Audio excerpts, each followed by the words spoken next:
Je peux, hein? Ils n'entendent pas le bruit de la machine. Mesdames, Messieurs, bonsoir et bienvenue. Vous êtes en direct sur Ziana TV, la chaîne au cœur des diasporas. Nous allons vous proposer ce soir un décryptage assez light de cette journée marquée par des questions au gouvernement qui se passent à l'Assemblée nationale congolaise. Vous avez vu Clément Mwamba avec ses différents ministres donner les informations nécessaires exigées par le Parlement, comprendre un peu qu'est-ce qui s'y passe, comment est-ce que le Parlement explique tout ce qui se passe aujourd'hui, que ce soit la prise en charge de malades, la communication. Vous avez vu Madame Ikolo, vous avez vu passer devant cette tribune plusieurs personnalités du gouvernement, M. Ondongo, vous voyez là maintenant le ministre de l'Intérieur, M. Mboulou, Madame Mikolo, sans oublier M. Thierry Mongala. Tous étaient là pour expliquer aux Congolais, surtout au Parlement, ce qui se fait actuellement. Ce n'est qu'une séance de questions d'actualité, donc il n'y avait rien à décider. C'était juste une occasion pour nous aussi d'avoir une information officielle, parce que nous savons désormais que face à cette crise, très souvent, le gouvernement a pris une position de repli, cachant les informations, captant certaines informations. Et par exemple, c'est là où nous apprenons que M. Mongala avait à son compte 1 milliard pour le budget par rapport à la communication, alors que nous avons vu entre la phase 0 et aujourd'hui, pas grand-chose n'a été fait. Voilà. Mesdames, Messieurs, c'est un peu dans cet esprit que nous allons vous proposer ce soir ce décryptage avec des personnalités que vous connaissez, telles que vous le savez. Nous avons quelques soucis pour être directement sur la page de Ziana TV, donc vous allez nous en excuser. Voilà donc, mesdames, messieurs, mes invités sont là. Monsieur Bédiel Baouna, bonsoir. Bonsoir, Sir Makosso. Bonsoir à tous. Bonsoir, la marquise de Vinza. Bonsoir, Sir Makosso. Bonsoir, Bédiel Baouna. Monsieur Francky Luemba, bonsoir. Bonsoir, Monsieur Francky Luemba. Sir Makosso, bonsoir. Bonsoir à Bédiel Baouna et bonsoir à la marquise de Vinza. Voilà, on va déjà rapidement commencer puisque nous avons la chance d'avoir une marquise, la marquise de Vinza. Cette journée marquée par, je dirais, ce gouvernement devant l'Assemblée nationale. C'est vrai qu'ici, nous avons pu organiser avec des juristes en se disant quel était le rôle du Parlement, que fait le Parlement, alors qu'on constate certaines entorses, notamment au texte administratif. Mais là, le gouvernement était en face du Parlement pour faire plus ou moins le compte rendu de ce qui a été fait entre la phase 0 jusqu'à ce jour. Merci, Sir Makosso. Face au gouvernement, c'est un exercice très difficile aujourd'hui, on l'a vu, pouvoir rendre des comptes à une partie de la communauté congolaise, et surtout face au Parlement, de pouvoir dire l'exercice le plus difficile que le gouvernement a eu à effectuer ces derniers temps, dire ce qui a été fait, dire ce qui reste à faire. Et on l'a vu, je pense que tout le monde l'a vu aujourd'hui, on a en face de nous un gouvernement qui tâtonne, un Premier ministre qui balbutie, un monsieur Thierry Mongala perdu, et surtout une ministre de la Santé quasi absente, acculée face à toutes ces remarques. Et la grande surprise, c'était Madame Marie-Jeanne Kouloubou qui s'est levée, qui a pris la parole, et une parole décisive.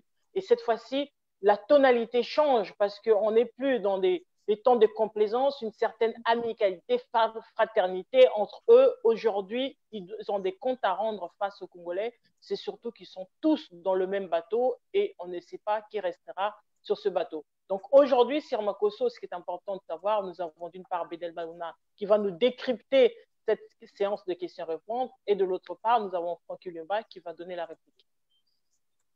Voilà, on a bien compris. Bédiel Baouna, Francky Luemba. On va commencer par vous, Bédiel Baouna. Alors déjà, d'une manière ramassée, cette première journée, ce face-à-face gouvernement-parlement. Oui, on a vu un Premier ministre déjà qui a été… Bon, d'emblée, il faut dire que c'était la séance de, quelque sorte, de Madame Marie-Jeanne Kouloubou. C'est elle qui a pris la parole aujourd'hui. Et comme l'a dit la marquise de Vinza, en tout cas, elle n'a pas été complaisante. Le temps était grave et solennel. Qu'est-ce qu'on a pu retenir justement de cette séance de questions d'actualité? Monsieur Clément Mwamba a fait en quelque sorte la synthèse avant d'accorder la parole à ses différents ministres, Monsieur Gilbert Ondongo, Monsieur Mboulou, Monsieur Thierry Mongala et Madame Nzondo et puis Madame Lydia Mikolo. Pour Madame Lydia Mikolo, puisque c'est la ministre de la Santé, j'ai été un peu moi-même aussi surpris d'apprendre que les protocoles thérapeutiques, par exemple, utilisés au Congo, sont ceux qui sont aussi utilisés dans d'autres pays, mais lesquels, en tout cas, elle n'a pas précisé. En tout cas, c'est ce qu'elle a dit, c'est ce que j'ai retenu. Et j'ai retenu de la bouche du Premier ministre, par exemple, qu'il y avait deux fonds distincts. Qu'il y avait un fonds qui s'appelait le fonds Covid-19, qui a, dont le compte est crédité d'1,6 milliard de francs CFA pour lutter ou bien pour la prévention, destiné à la prévention du Covid. Et puis, il y a un autre compte, le Fonds de solidarité nationale, qui, lui, a pour fonction de venir en aide à l'économie, disons, pour finalité de supporter les conséquences néfastes sur l'économie qu'auront provoqué le Covid-19. On a aussi entendu Mme Zondo dire qu'à côté de ces fonds dont a parlé le Premier ministre, il y a aussi le fonds Lizungi, en partenariat avec l'AFD et la Banque mondiale. Il y a au moins un budget de 4 milliards de francs CFA. Donc, je pense qu'il y a assez de moyens. Et puis, nous reviendrons, si vous voulez, nous reviendrons dans un deuxième temps dans une analyse beaucoup plus approfondie. Et puis, la large, voilà, si vous le voulez. Voilà. Merci, Bédel Baouna, déjà pour cette entrée de matière. Francky Lwemba. Sire, je ne sais pas si aujourd'hui, cette séance, nos frères et sœurs qui sont malades, qui ont eu la force de suivre, je me suis posé la question de savoir est-ce qu'ils ont eu de l'espoir quant à savoir qu'il y avait des gens à l'extérieur qui faisaient tout pour qu'ils en sortent, ou ils ont eu un sentiment de désespoir parce que n'ayant pas trop bien compris. C'était une séance utile. J'ai retrouvé dans l'intervention de Mme Koulombou la plupart de nos interrogations d'ailleurs, sur la communication, sur la façon dont les moyens sont gérés, ainsi de suite. Donc, je me suis retrouvé. Par contre, dans les éléments de réponse, je suis toujours sur ma faim. On a passé l'après-midi à décrypter avec des amis, Serge Wakamabé, Maître Pierre, Landry Ngomlem. En tout cas, je n'arrive pas à trouver quelque chose sur quoi m'accrocher. J'ai aussi envie de dire, moi, je suis, c'est peut-être pas le truc, mais on demande souvent aux membres du parti au pouvoir d'apporter le soutien. Mais si je ne suis plus vivant demain parce que j'aurais été atteint par cette maladie, mon soutien ne servira à rien. Donc, le combat qu'on mène quant à savoir comment cette riposte va être menée, c'est pour notre survie à tous. C'est pour que demain, nous soyons des fervents soutiens. Moi, j'ai été aussi comme Bédel Baouna un peu ébahi. J'ai appris aujourd'hui qu'il y avait 3 sources de financement dans le cadre de la riposte. Il y avait, parce qu'on en parle très peu, il y a le budget de 21 milliards déjà dont on parle très peu et dont le Premier ministre a dit qu'il y avait le tiers qui avait été dépensé. Et puis, il nous a appris que finalement, il y avait 2 fonds. Ah, moi, je ne savais pas. Il y avait 2 fonds. Il y avait un fonds Covid-19, et il y avait le fonds de compensation. Et que lui aussi, le fonds Covid-19, il y avait des dépenses qui étaient menées dans ce cadre-là. Alors, j'ai envie de comprendre, j'ai eu envie de lui poser la question, mais est-ce que tout ça n'est pas complémentaire? Quelles sont les dépenses qui sont menées dans le cadre du budget de 21 milliards et quelles sont les autres dépenses qui sont menées dans le cadre du fonds? On en arrive à la même chose, c'est-à-dire que chacun fait son petit métier. C'est comme les structures, on en empile les unes sur les autres. On essaie de trouver où est la complémentarité de tout ça, où est-ce que ça nous mène. Moi, j'ai vu cette séance et j'ai eu l'impression qu'on avait face à nous des hommes et des femmes qui, eux aussi, étaient groggy, sans doute. Et cela, je ne les en veux pas. Quand vous voyez les Boris Johnson, les Emmanuel Macron, les Donald Trump, comment ils ont pris le coup en plein visage, comment imaginer que chez nous, un petit pays comme le nôtre, que nos dirigeants aient pu faire face avec beaucoup de... Mais qu'à cela ne tienne, je m'attendais quand même à ce que les choses soient bien dites, précisées. Il y a un point qui a été aussi pas très clair du tout. Ce sont ce matériel qu'on a commandé. Alors, il y a eu un méli-mélo entre ce qu'on a commandé et ce que nous attendons comme don des partenaires. Tout ça s'est mélangé. On n'a pas très bien compris. Ce que nous avons commandé, c'est quoi exactement, à hauteur de combien? Ce que nous attendons aussi, c'est quoi exactement? Un exemple, non pas dans ce qu'on a commandé, mais dans le flou que ça a généré, c'est le soutien qu'on doit apporter aux plus démunis. Et là, on a mis en avant Madame la ministre des Affaires sociales, qui est venue dire, oui, il y a le fichier Lissungi, il y a ci, il y a ça, et ainsi de suite. Mais lorsque je la vois à la télé aller donner un don aux étudiants à Maringouabi, ce n'est pas ça le fichier Lissungi. Le fichier Lissungi, c'est les personnes vulnérables. Elle dit qu'il y a 4 milliards ou 5 milliards qu'on va donner. Elle a demandé à la Banque mondiale. Mais finalement, nous-mêmes, dans le cadre de la réponse, qu'avons-nous prévu dans ce sens? Qu'avons-nous déjà fait? Vous voyez, on se perd, hein, Sir Makosso, à faire le résumé d'une telle séance parce que, sincèrement, je n'en ai pas retenu un motif d'espoir dans la capacité de nos dirigeants à mener la bataille et à la remporter. Je n'ai pas vu ça. Alors, je n'ai peut-être pas tout compris, mais moi, j'ai une impression tout à fait mitigée. Voilà, c'est ce qui ressort. Pour terminer, la ministre de la Santé, déjà, elle n'avait pas bonne mine. Ça ne doit pas rassurer les malades, hein, quand vous voyez celle qui est censée mener la lutte, la mine qu'elle avait. Elle n'avait pas bonne mine, et puis elle a égrené la dotation sans d'abord nous dire exactement combien ils avaient reçu de la part de Jack Ma pour qu'on fasse l'évaluation de ce qui a été donné, ce qui reste. On nous a donné des chiffres, il faut savoir, on a donné 5 000, 2 000 ici. Mais combien avions-nous reçu? Oh, écoutez, on va espérer que les jours qui viennent, ils vont s'y reprendre et que ça sera beaucoup mieux. Pour l'instant, c'est assez moyen. Voilà, pour l'instant, c'est assez moyen. Je comprends, messieurs, que vous restez sur votre faim. Bédiel Baouna, Marie-Jeanne Koulombo, parlez-nous un peu de cette femme parce que c'est quasiment la révélation. Nous connaissons la journaliste. Hein, nous connaissons la journaliste.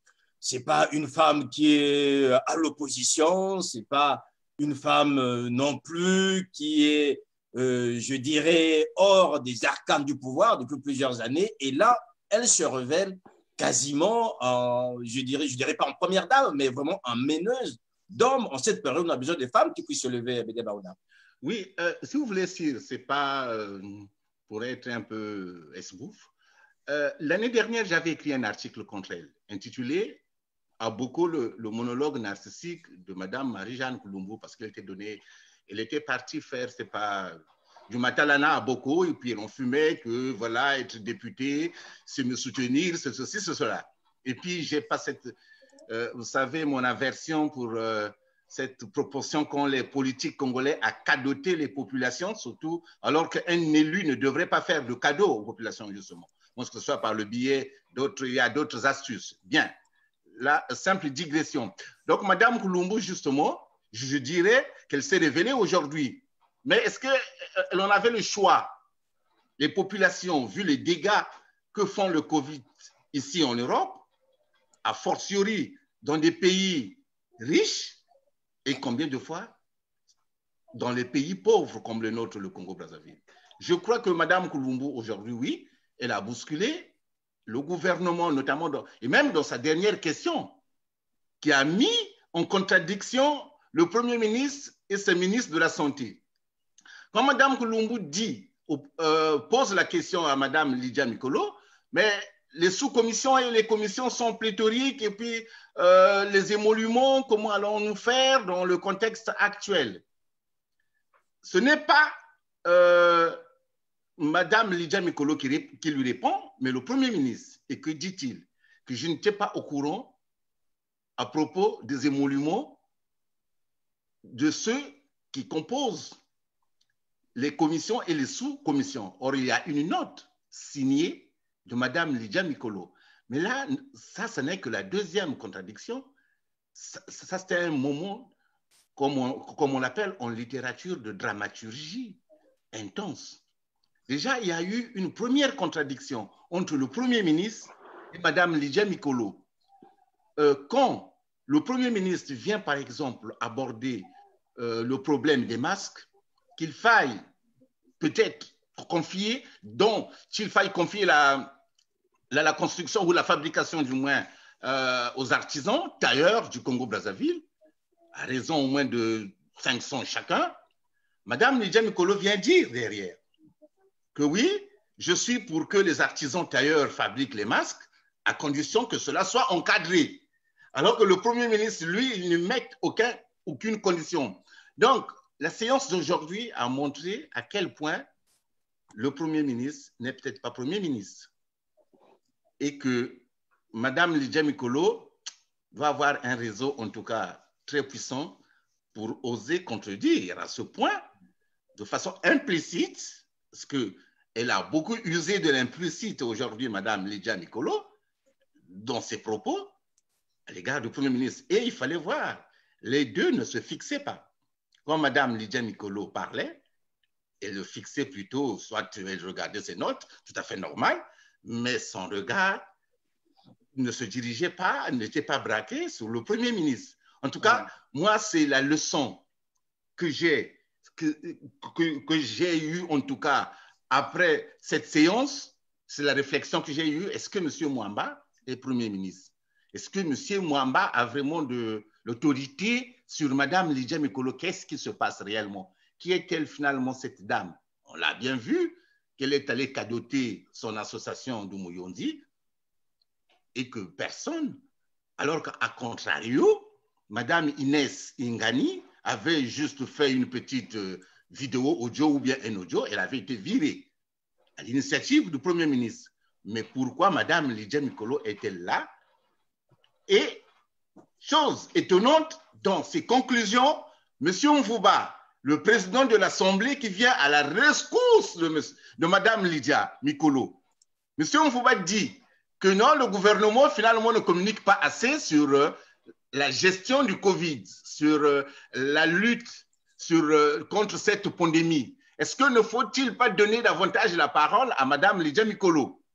Alors là, je me suis posé des questions. Je me suis dit, et voilà, c'est Mvouba, comme dans un éclair de lucidité, qui vient nous révéler finalement ce qui se passe au Congo.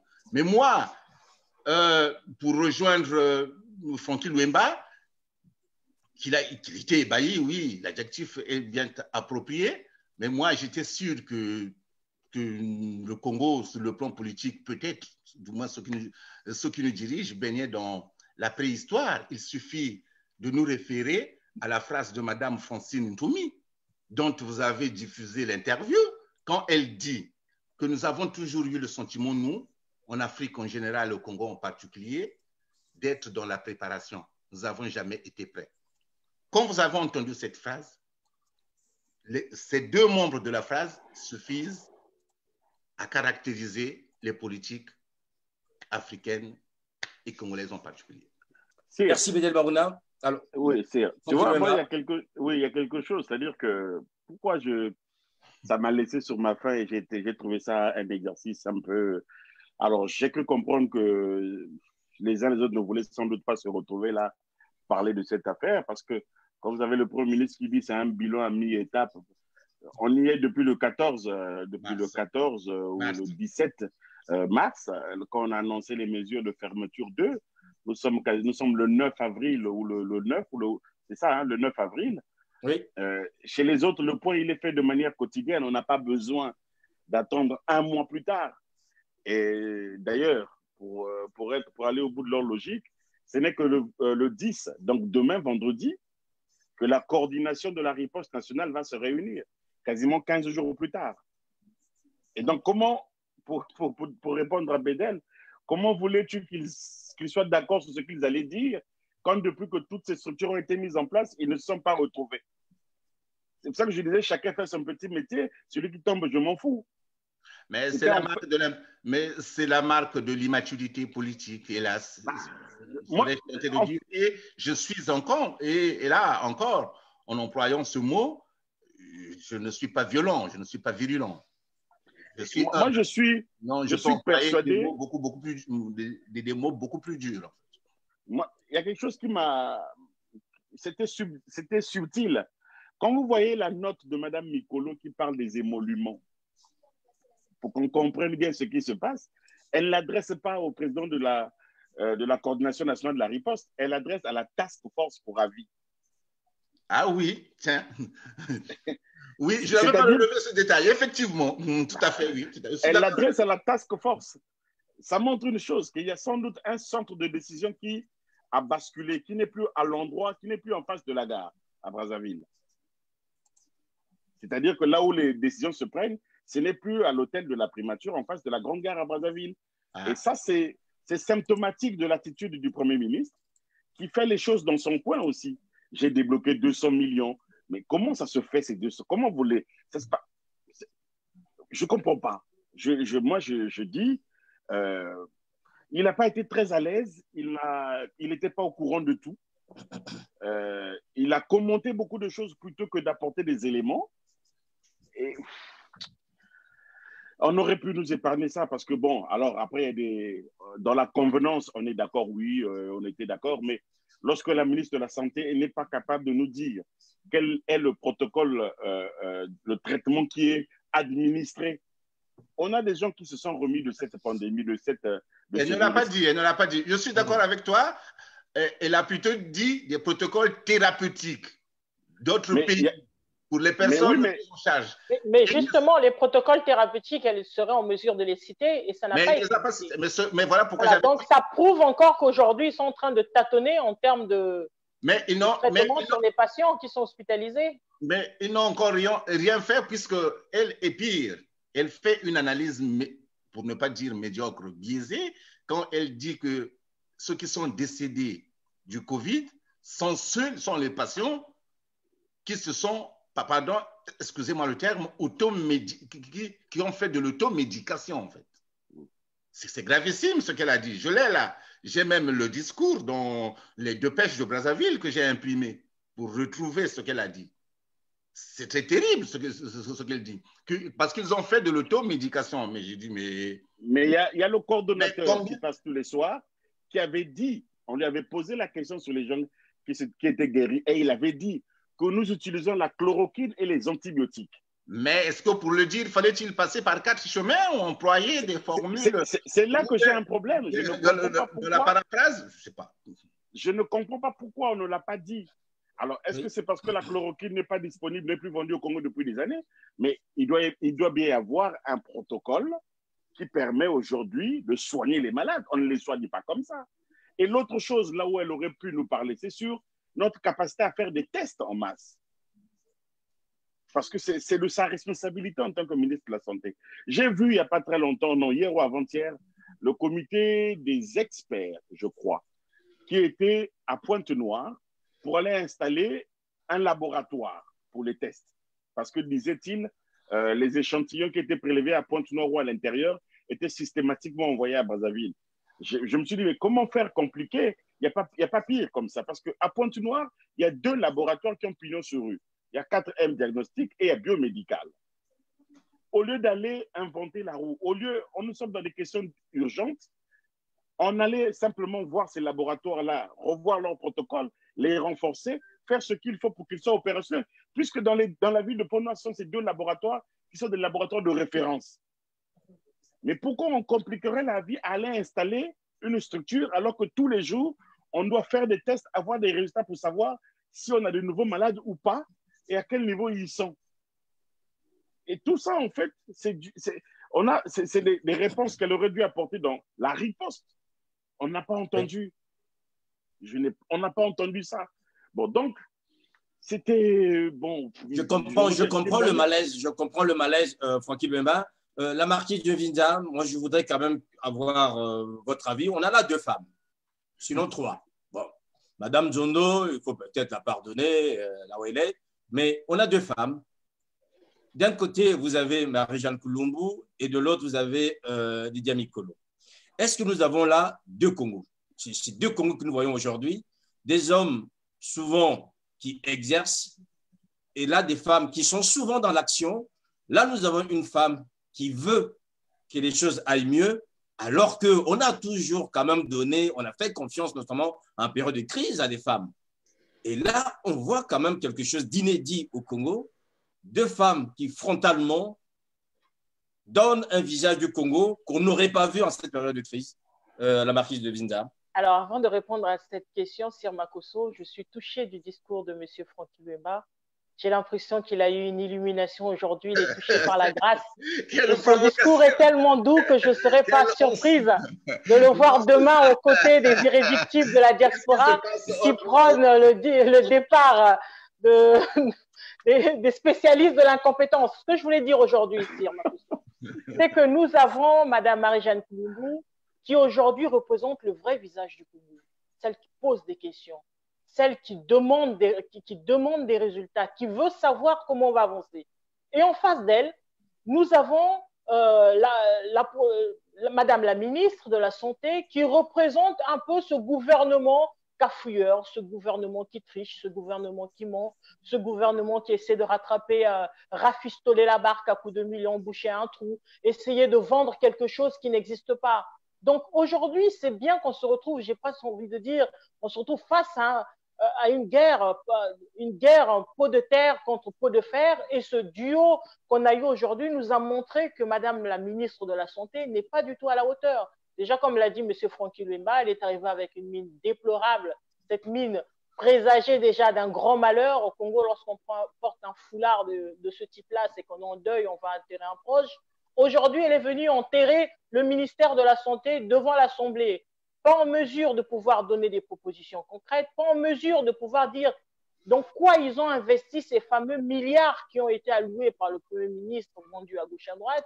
Donc, on voit au fur et à mesure qu'autour du ministre, de la ministre de la Santé, autour du Premier ministre, en fait, les systèmes de copinage, de voisinage, de familiarité en train de s'éclater. Les gens prennent ces fameuses distensions sociales face à ces deux éléments qui commencent à devenir un poison, il faut le dire, pour le Congo. Aujourd'hui, le Congo doit faire face, M. Francky Luemba, le Congo doit faire face au coronavirus, mais il y a deux autres virus. Il y a le virus Premier ministre, M. Clément Mwamba, et il y a le virus Mme Mikolo. Et je pense que ces deux virus sont plus nocifs que le coronavirus. Et Mme Marie-Jeanne Kouloubou a eu l'audace aujourd'hui de montrer que la réalité était là. Et c'est ce que je dis depuis tout à l'heure, Sir Makosso. Lorsqu'un navire est prêt à couler, les premiers qui commencent à fuir le bateau, ce sont les rats. Et aujourd'hui, M. Francky Luemba est sur le point de fuir, c'est important de le dire, parce que ce qu'on a vu aujourd'hui, c'est tellement triste et déplorable, et j'ai presque envie de dire, mais finalement, la diaspora avait raison de tirer à boulet rouge sur cette gestion qui était chaotique. Nous sommes à mi-parcours, comme ils le disent, depuis le 14 avril. Ils ont commencé à organiser 14 mars, excusez-moi, à prendre en compte cette situation. Et aujourd'hui, on se retrouve pratiquement à quelques jours de mi-avril, un mois plus tard, une riposte qui n'est pas mise en place. On ne sait toujours pas où partent les budgets. Les gens tâtonnent, le discours n'est pas clair. On se perd dans les documents. On a des nominations à tour de bras. Et j'ai presque envie de dire, on ne sait pas où on va. Qu'est-ce que ça nous réserve? Est-ce qu'il est temps de changer de chef de file? Mais il y a deux chefs de file à changer. Il y a la ministre de la Santé, mais aussi le Premier ministre à changer, parce que ces deux-là sont plus nocifs que le coronavirus, cher Thomas. Voilà, alors moi j'aimerais juste, bien avant Francky, pardon. Oui, allez-y. Non, il faut que je dise à Evelyse, à la marquise de Vinza, qu'on a été touché par rien du tout. Et peut-être le bishop Mwakamabe, par les prières du bishop Mwakamabe. Non. Marie-Jeanne Kouloubou, qui a parlé aujourd'hui, est députée du parti au pouvoir. Voilà. Moi, je ne suis même pas un élu. Je suis membre du Parti congolais du travail, oui, mais Marie-Jeanne Kouloubou a plus de poids que moi. Elle est députée du parti.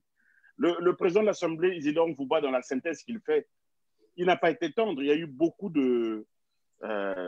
C'était dans la subtilité tout ce qu'il disait. Lorsqu'il dit au gouvernement, on a perdu la bataille de l'opinion, la guerre de l'opinion, il n'y a pas plus dur comme, comment dire, comme raisonnement de sa part, comme constat.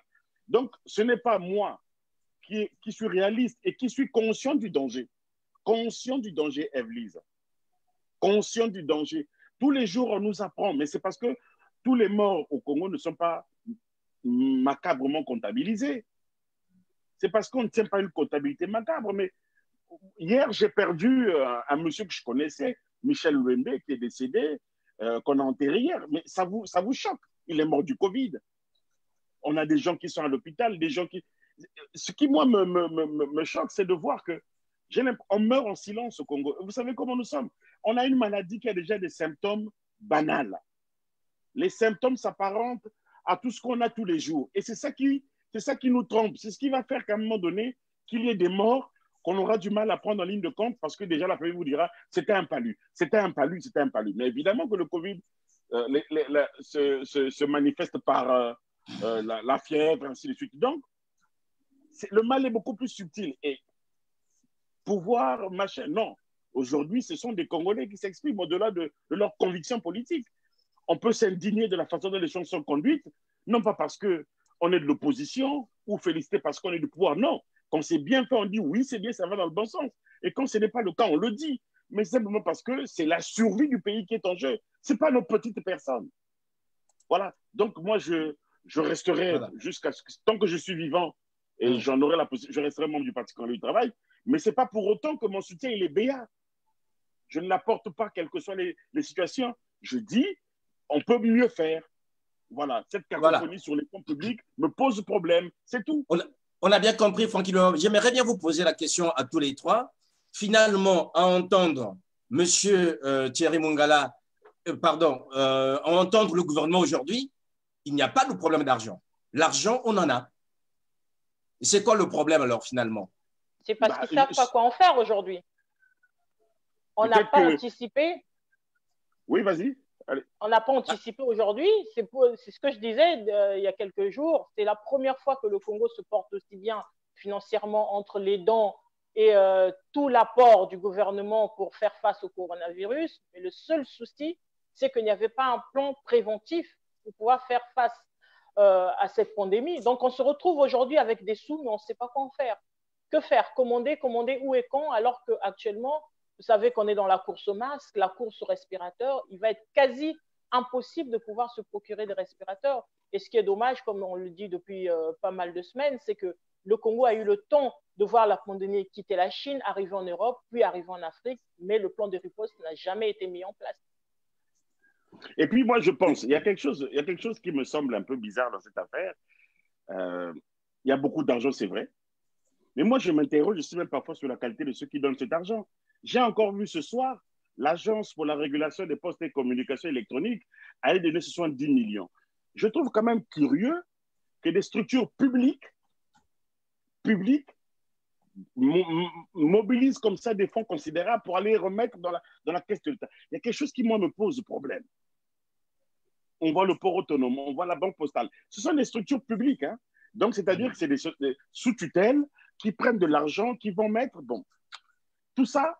Qui ont parfois des arriérés au niveau de leur service, parfois des fournisseurs, des choses comme ça. Voilà, j'ai envie de comprendre comment soudainement ces structures se retrouvent à mobiliser autant d'argent, alors qu'on voit au quotidien, elles ont parfois du mal à faire des bons investissements et pour le développement de leur structure et pour leur personnel, que là qu'il y ait… Bon, je peux comprendre, hein, la main sur le cœur que les gens donnent, mais moi, ça me pose un problème d'éthique. Voilà, lorsqu'on fait un fonds comme ça, c'est souvent pour que les partenaires privés, les gens qui ont des structures, abondent ces genres de fonds.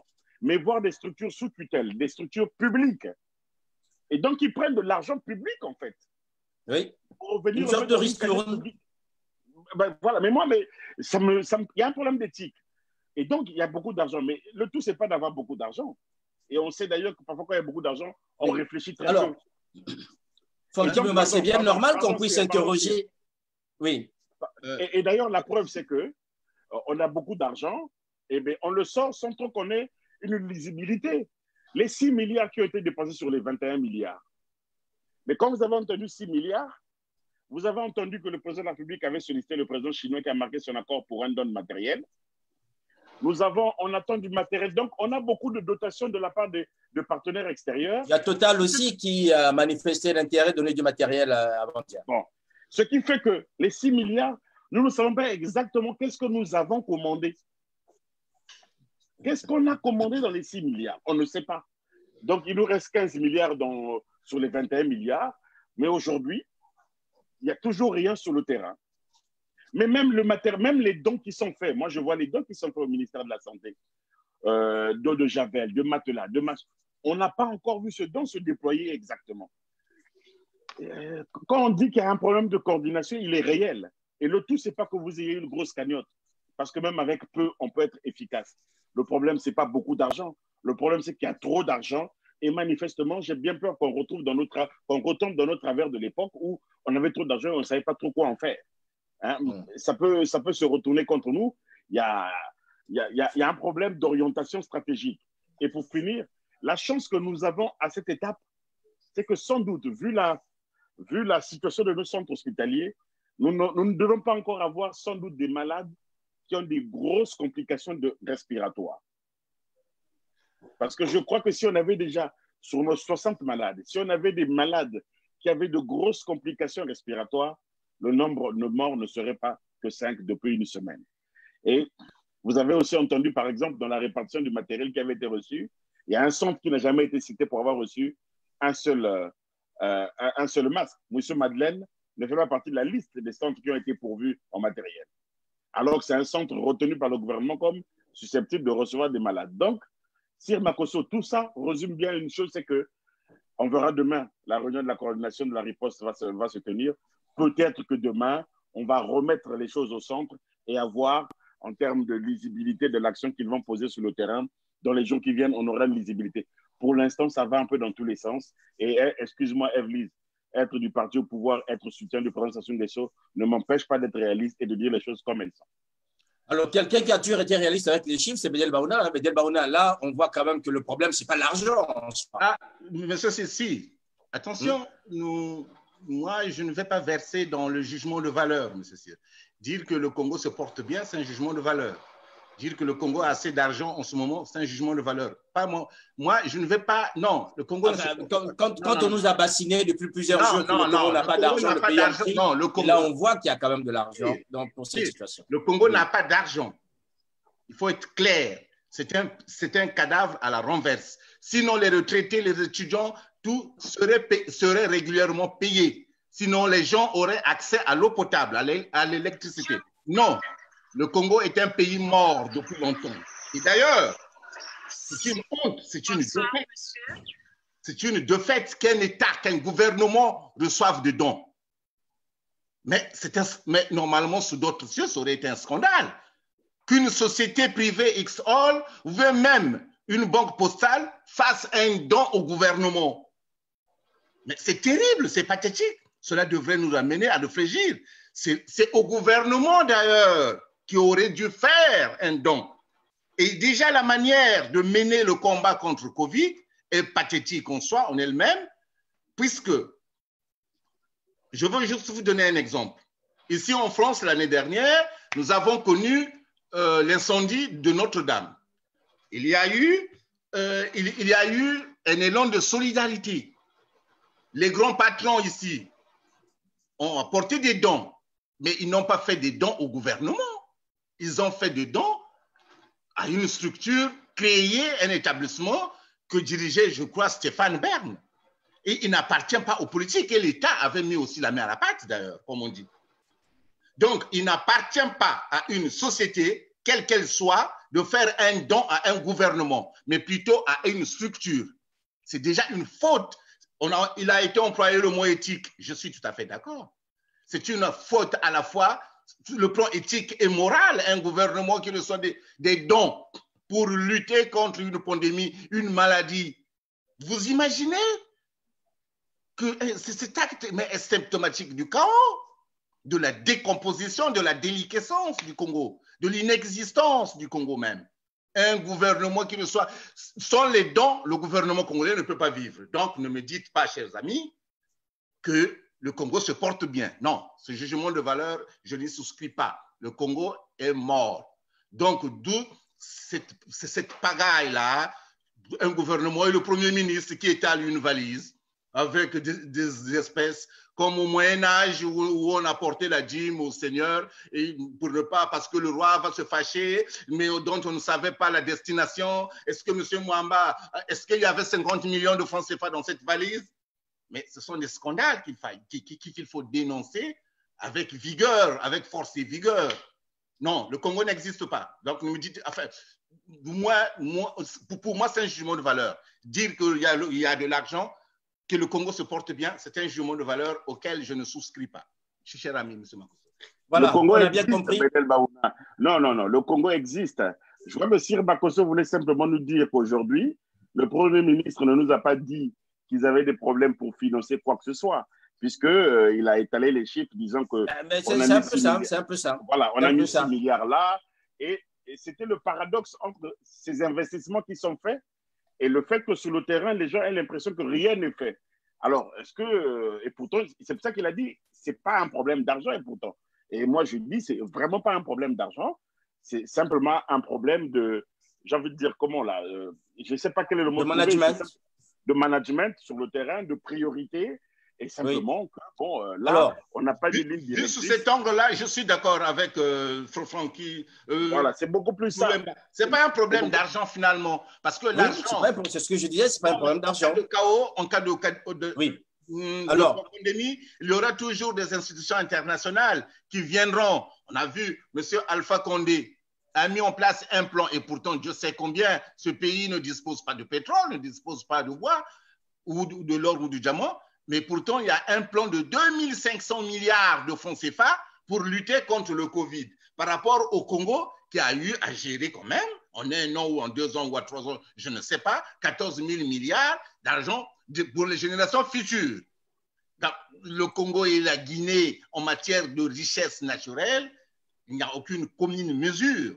Mais pourtant, la Guinée d'Alpha Condé, qui vient par la même occasion aussi, en profitant de l'occasion, valider la nouvelle constitution par référendum, a mis en place un plan. Donc, pourquoi pas nous au Congo? C'est parce que le Congo est un désert de personnalités, de fortes têtes.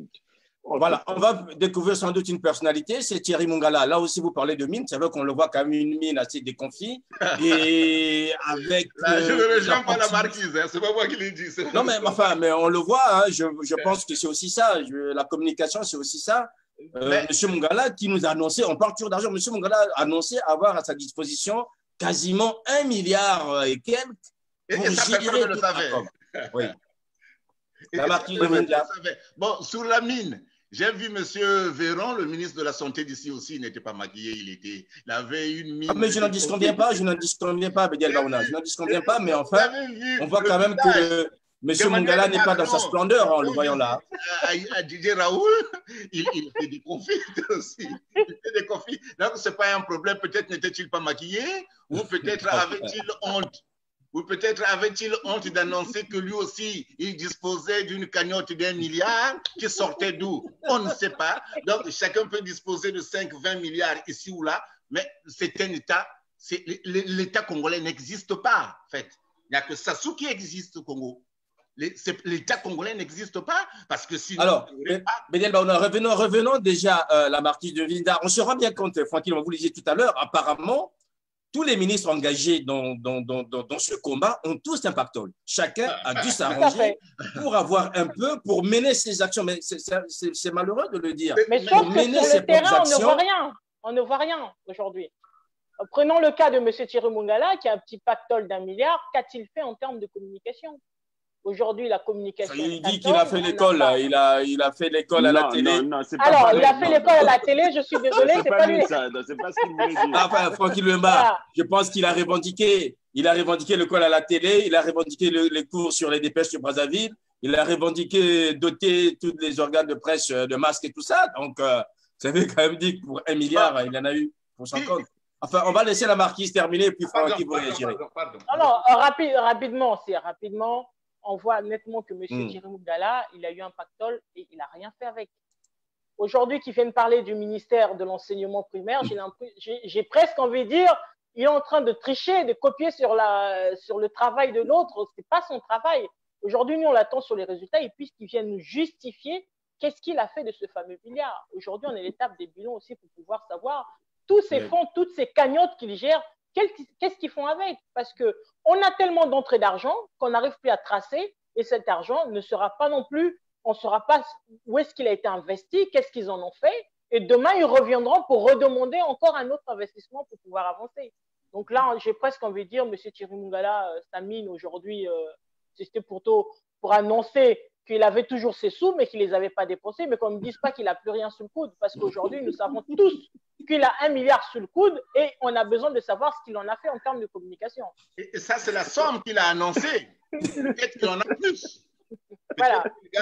Par devers lui, comme on dit en droit, 5-6 milliards. Et eux, Ils n'ont pas vu, ils n'ont pas, ou peut-être, ils ont fermé les yeux sur l'actualité d'en face de la RDC, avec M. Vital Kamere, qui est maintenant à Makala, dans le pavillon 8. Bon, cela dit, cher Sir, il y a un mot qui a été employé, le mot masque, par exemple. Quand Mme Mikolo a fait sa litanie, son chapelet de masques. 500 masques, c'est ce qui m'a choqué. Bon, en fait, ce n'est pas tant le fait de dire qu'ici, ou d'annoncer que tel hôpital recevra tant le nombre, tant de masques, mais dire par exemple que à la maison d'arrêt de Brazzaville, 500 masques. Télé Congo, 1000 masques ou bavettes, je ne sais pas. Alors là, je suis tombé du nu. Est-ce que donc, à Télé Congo, ils sont beaucoup plus... Oui, sans doute, ils sont importants parce que ce sont quand même des journalistes. Sans eux, le gouvernement peut-être que n'existerait pas, parce que vous ne passerez pas à la télé. Mais aller donner 500 masques à qui? Est-ce qu'aux prisonniers? Donc, ça peut-être faudrait-il parler, que Mme Lydia Mikolo vienne nous expliquer pourquoi 500 masques ici, 50 ici, 10 là ou 20 là-bas. Voilà ce que je voulais dire. Surtout il faut comprendre, évidemment, Bédel a raison. Ce don de Jack Ma qui était le premier qui est arrivé, elle aurait dû nous dire la répartition a été faite sur la base de quoi? C'est-à-dire les structures qui ont reçu, c'est par rapport à leur implication dans la lutte sur le terrain, c'est par rapport à quoi? Et les quantités s'expliquaient par rapport à quoi? Parce que là aussi, bon, on partait de 200 par ici à 500 par là sans trop qu'on comprenne. Lorsqu'on donne 1000 à Télé Congo et 500 à la maison d'arrêt, bon, OK, on a envie de savoir. 500 pour le personnel, 1000. Mais est-ce que Télé Congo, il y a 1000 personnes qui y travaillent? C'est-à-dire, là aussi, on a égrené des chiffres, on n'y comprend pas grand-chose.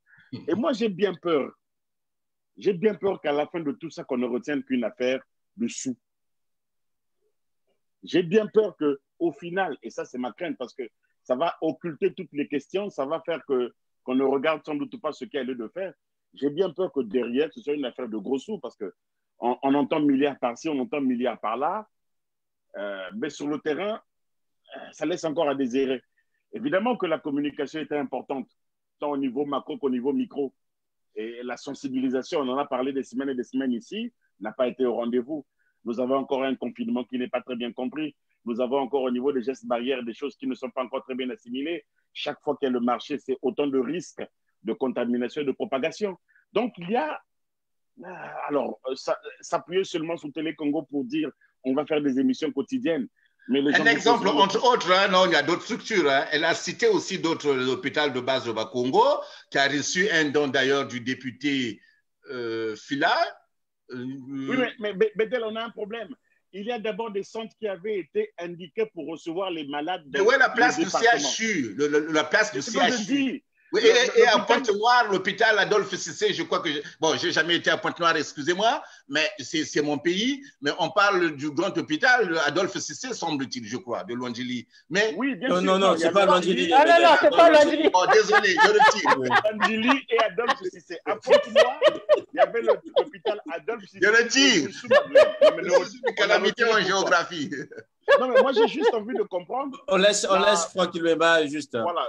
C'est-à-dire le côté rationnel de tout ça. On a indiqué des centres qui devaient accueillir les malades du Covid. Donc, prioritairement, on devait les équiper. Et on est sans oublier qu'une bonne partie de ce matos est un matériel à usage unique.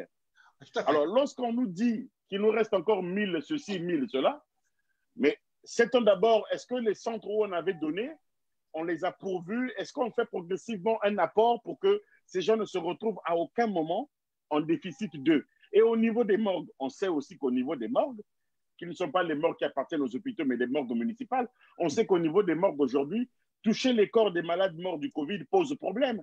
Est-ce que là-bas, quelque chose a été fait pour qu'on ne continue plus à gérer nos frères et sœurs qui meurent de cette maladie dont on a maintenant honte plus que le sida? Est-ce qu'on a fait quelque chose pour qu'on traite décemment nos défunts? Tout ça aussi, c'est des choses parce que c'est pas très clair. Moi, je vous ai dit dès le début, Sir, moi, je suis très mitigé avec tout ça, sans pointer du doigt quelqu'un, mais je trouve qu'on tâtonne encore. Un mois plus tard, on tâtonne. Alors on ne tâtonne pas, on n'a rien fait et on ne fera rien. Et d'ailleurs, à ce propos, j'ai une question. Est-ce que quelqu'un peut-il me donner les nouvelles de Congo Assistance, de la Fondation Congo Assistance? Congo Assistance existe. Congo Assistance avait fait un don de vivres à certains hospices de la ville de Brazzaville.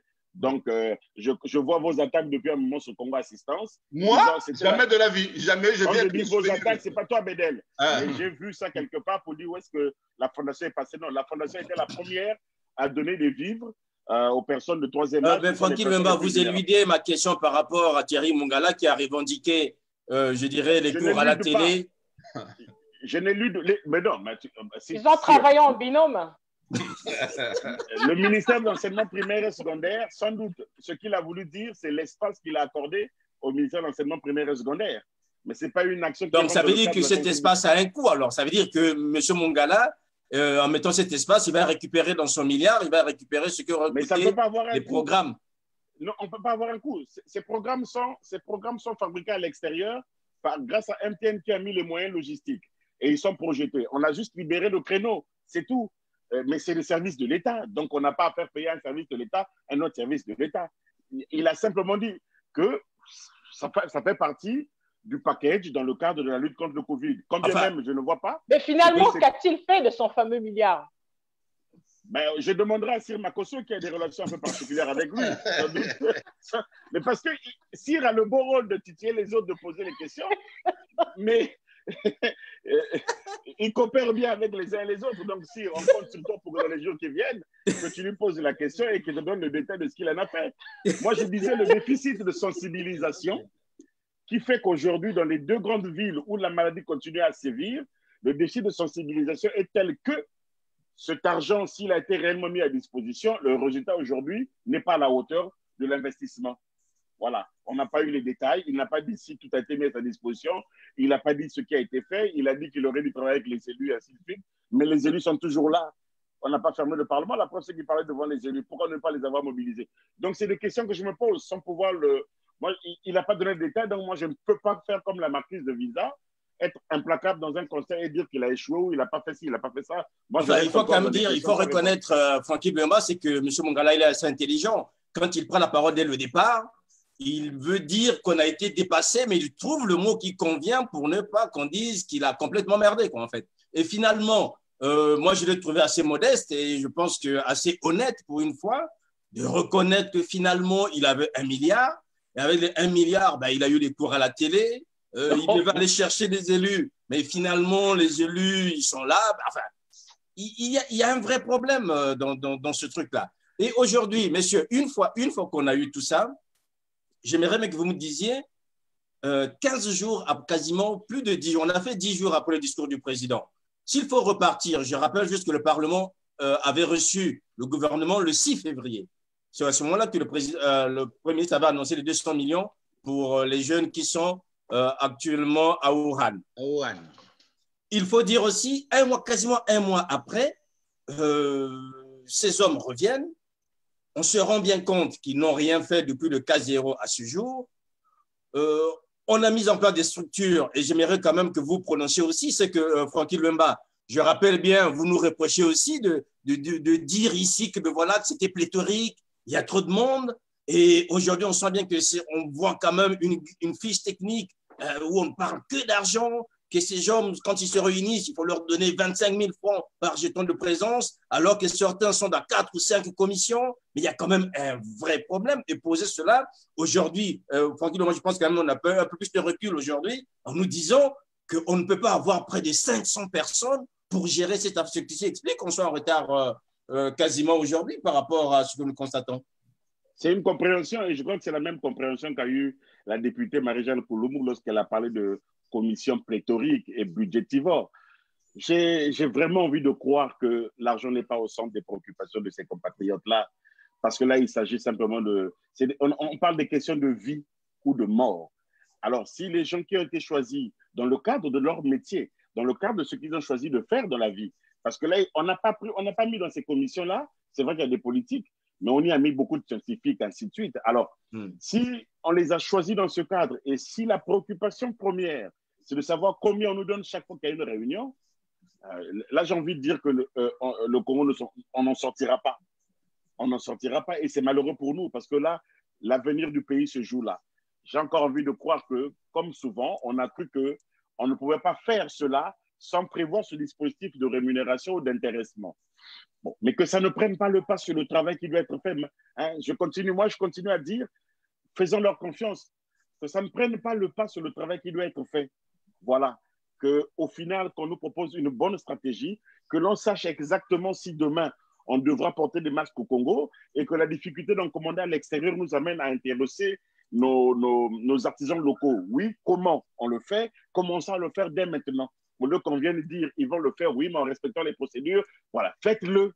Ça devient quelque chose où tous les pays du monde semblent aller vers cela. Donc, on ne pourra pas nous mettre en retrait parce qu'on sait pertinemment que même lorsqu'on va déconfiner le pays, on n'aura pas pour autant éradiqué la maladie. Et qu'on continuera à mourir chez nous pour le Covid, sans doute en silence. Les caméras seront éteintes, l'actualité, on sera passé à autre chose. Et puis bon, mais on continue à mourir. Donc, si on peut commencer à préserver les vies pour plus tard, commençons déjà à faire ce qui est simple. On a des artisans qui ont le savoir-faire. Commençons à dire, écoutez, on va passer commande à nos artisans pour qu'ils commencent à nous fabriquer des masques et qu'on commence à en distribuer. Ça, c'est déjà quelque chose qui peut être budgétisé et ce qui peut justifier une sortie d'argent. Parce que les premières sorties, on ne sait pas trop à quoi ça a servi. Mais ça, c'est quelque chose de potable, de sérieux. Et donc, après, on verra. Mais ces émoluments, tant que ça concerne le corps médical, moi, ça ne me gêne pas. Parce que je pense que c'est eux qui sont en première ligne sur la réponse sur le terrain. Ils sont les plus exposés d'entre nous. Un intéressement, un pourcentage de plus sur leur rémunération habituelle ne me pose pas de problème. Mais que ces commissions-là, plus elles sont nombreuses, plus on peut douter qu'elles nous prennent beaucoup d'argent. Bon, je ne veux pas croire que parce qu'on... Le pays est en crise, Francky Lwemba. Mais écoute, le pays est en crise, Sir Makosso, c'est cela. Mais les hommes et les femmes qui se dévouent tous les jours, les médecins qui vont se dévouer tous les jours, ont bien envie, quand ils sortiront de là, d'avoir quand même une satisfaction morale et matérielle. Ce n'est pas interdit. Voilà. Tant que ça les concerne, eux, je dis, il n'y a pas de problème. Maintenant, si on a mis autant de commissions pour diluer les budgets, pour que la plupart du budget, parce qu'on est sûr de recevoir les dons qui viennent de l'extérieur, et puis parce qu'on se dit que le noir, il est fait autrement, on résistera plus facilement que les Occidentaux. Donc, ça va se tasser à un moment donné. On recevra 50 appareils respiratoires, ça devrait tenir. Allez, faisons le dos rond le temps que cette vague passe. Et puis après, on pourra déconfiner. Bon, l'argent sera resté, on ne rendra pas des comptes. Si c'est le calcul que les autres font, c'est malheureux. Ça veut dire que notre pays, nous sommes un pays, mais nous ne sommes pas encore une nation. Parce qu'une nation, c'est une communauté de valeurs. Et là, il s'agit de c'est la vie qui est en jeu. Et on devrait tous être préoccupés par ça et laisser de côté ces questions d'intéressement, et ainsi de suite. Je convie les gens à cela. Oui, oui, je comprends très bien la matrice de visa. Il faut juste peut-être révéler à certains qui nous suivent aujourd'hui que parmi les personnes qui sont dans ces commissions, malheureusement, il y a quand même un défunt, une personnalité. Oui, voilà, on ne va pas citer son nom par des sens. On ne citera pas ce nom. Voilà, pour sa famille, mais il y a quand même un défunt et défunt pas il y a 2 jours, hein, quand même, il y a quelques mois, ce qui montre quand même que dans la mise en place de ces commissions, il y a sans doute une volonté de les remplir. On ne peut pas comprendre que quelqu'un soit mort il y a plusieurs mois. Je ne veux pas juste, pour ne pas froisser la famille, il y a plusieurs mois qu'on retrouve cet éminent médecin dans cette liste. Sur quelle base ça a été constitué? Ah bon, c'est le cas? Ah bien sûr, c'est le cas. Ah, oui. Peut-être M. Francky Lwemba nous arrivera à nous dire des choses. Non, mais, ce qui est formidable, moi je reviens toujours à ça, M. Francky Lwemba. Je suis surprise que vous ayez été touché par la grâce. Je suis tout de suite face à votre discours aujourd'hui. Mais voilà, la réalité est là, Sir Makosso, c'est que c'est de l'amateurisme qu'on a en face de nous dans la gestion du Covid. Et c'est pareil, le Congo a toujours été dirigé par des amateurs. On va demander sur quelle base, on va demander sur quel compte, mais on pourrait se poser la question de savoir sur quelle base Madame la ministre de la Santé a été nommée, puisque face à une pandémie, elle n'est pas en mesure de répondre, de mettre en place une riposte. Aujourd'hui, ce sont les mêmes problèmes qu'on voit au quotidien, mais à échelle plus 10 ou fois 10. Donc, qu'est-ce que ça change aujourd'hui dans la vie des Congolais? Mais j'ai presque envie de dire c'est une histoire d'argent. Ils vont se tailler la part du lion. Des commissions, aujourd'hui, quand on totalise, on est pratiquement à 200 personnes pour pouvoir gérer une pandémie. Pour un petit pays de 4 millions, vous croyez qu'on ira à quelle vitesse? Ça fait 1 mois. On n'a rien de concret. Il n'y a pas de stratégie dans cette histoire. On n'a aucune stratégie. Il n'y a pas de vision. Il manque un leadership. Et on a besoin aujourd'hui de révéler des talents, de révéler des hommes et des femmes. Et je suis vraiment contente aujourd'hui de le dire qu'une dame comme Marie-Jeanne Koulundou puisse se lever et faire face à une autre dame, parce que si c'était un monsieur, on allait dire c'est de la subordination, c'est de l'insolence, mais là, on a eu une femme face à une femme pour dire que voilà, où nous en sommes aujourd'hui, et c'est important de le redire aujourd'hui, on est tous sur le même bateau, il n'y a personne qui va prendre un avion médicalisé pour aller se planquer en Espagne ou revenir en France, c'est que où on va tous se serrer les coudes pour s'en sortir, ou on va tous y rester. Voilà. Mais Sire, voudrais... pardon Bédel, Sire, tu auras remarqué que tout au long de cette question, cette séance, on n'a pas finalement abordé cette idée que nous caressons depuis des semaines et des semaines sur les mesures d'accompagnement au niveau national. Oui. C'est là où je voulais en venir. Voilà, je n'ai pas compris. Le ministre de la Communication avait effleuré l'idée dimanche dernier lors d'une émission à Radio Congo. Est-ce qu'ils l'ont abandonné? Est-ce que finalement, ils vont rester, comme Madame la ministre des Affaires sociales a dit, sur les personnes les plus vulnérables? Là, il y a question. Tu auras aussi remarqué qu'on a très peu parlé de la façon dont les compatriotes vivaient le confinement. Parce qu'il y a toujours aussi des disparités en termes d'électricité qui posent problème. Et là aussi, on aurait pu avoir quand même le Premier ministre, on n'a même pas besoin d'avoir le ministre, le Premier ministre aurait pu dire quand même au peuple que ces questions-là d'électricité, d'eau, parce qu'on a encore des quartiers à Brazzaville qui passent 3 jours sans eau et électricité, ce qui explique, pas toujours, mais ce qui peut expliquer avec la chaleur à Brazzaville que les gens ne restent pas dans leur maison. Ils n'ont pas de télé, ils n'ont pas d'eau, ça sert à quoi de rester dans une maison où on ne peut même pas se rafraîchir ou bien avoir un ventilateur qui fonctionne. Donc ça explique les gens dans les ruelles, ça explique encore d'autant plus que si la maladie, elle est là, il n'y a pas de si, la maladie, elle va sans doute se propager un peu plus. Donc on a oublié, on n'a pas parlé du contenu du confinement et des mesures à mettre en place pour pouvoir atténuer les effets du confinement, du fait qu'on garde les gens dans les maisons. J'ai entendu, lorsque j'entends la ministre dire on va aller donner des vivres aux personnes les plus vulnérables et qui font encore des moyens pour aller jusqu'au fin fond de la République, j'ai juste envie de leur dire pour l'instant, c'est 2 grandes villes qui sont concernées. C'est Brazzaville et Pointe-Noire. En même temps, c'est une chance pour nous que ce ne soit que Brazzaville et Pointe-Noire.